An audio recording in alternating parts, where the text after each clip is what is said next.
I just started remembering what it was like being 9 years old. The same age my son, Wyatt, is now. He's my only kid, and he's a gentle and curious boy. Which is why I worry this whole thing is about to go horribly wrong. I was tough, but I think my parents' divorce was what set it off for me. I didn't see it coming, and wasn't prepared for being alone in our big house with just my mom. But Dad had to leave, so it was just us. Everything felt different after he left. Especially my room. It always felt like there were sets of eyes following me from under the bed to the closet. And then back again.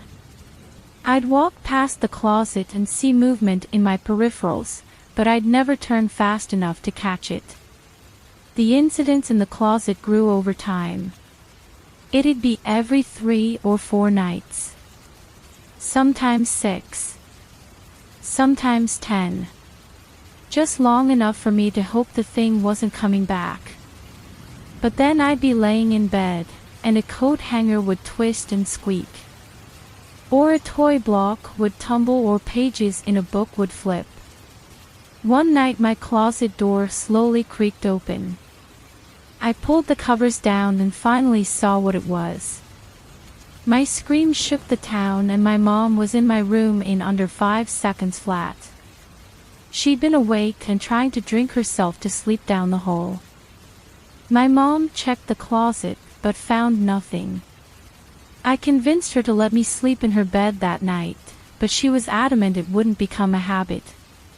I knew I couldn't stay in my room anymore, and didn't really want to stay in the house. But I didn't like the idea of that thing in my room, or near my mom. So the next night, I made a plan and spent the whole day preparing. It was shortly after midnight when my closet door creaked open. A tall, impossibly long-limbed figure ducked out from under the frame of the closet and into my room. It moved awkwardly, like a man unable to fully control his limbs. His body and head were tiny, reminding me of daddy-long-legged spiders. The man had to curl under the ceiling as he approached my bed. He leaned over the tiny mound under the blankets and peeled them back to reveal clothes strategically placed to resemble my body. And in the center, a knife pointed upwards, taped to a mechanical toy trebuchet.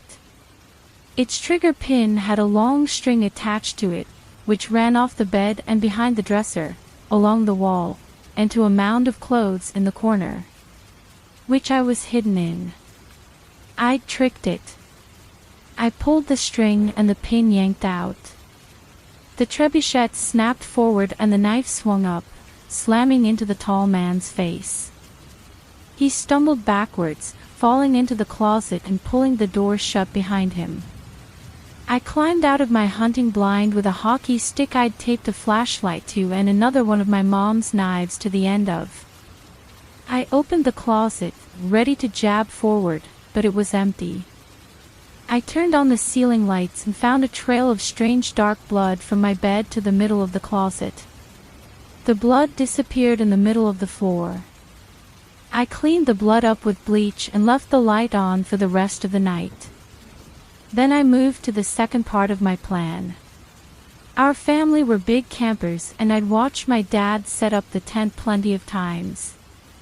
I loved sleeping outside under the stars and convinced my mom to let me sleep in the backyard in the tent for the week. The week turned into a month, and that turned into 3 months. I spent the entire summer in the tent. When my mom made me finally come in and sleep in my room again, my closet was normal. The tall man never came back. I eventually stopped thinking about him and grew up. I didn't think of the man again until my wife and I went to a parent-teacher meeting. Wyatt was kept separate from it. The teacher, Mrs. Boyle, thought Wyatt was a great kid. Very intelligent and kind, with an expansive imagination. His creativity had typically produced very diverse work. But the past few weeks, things had changed. He'd only been drawing one thing.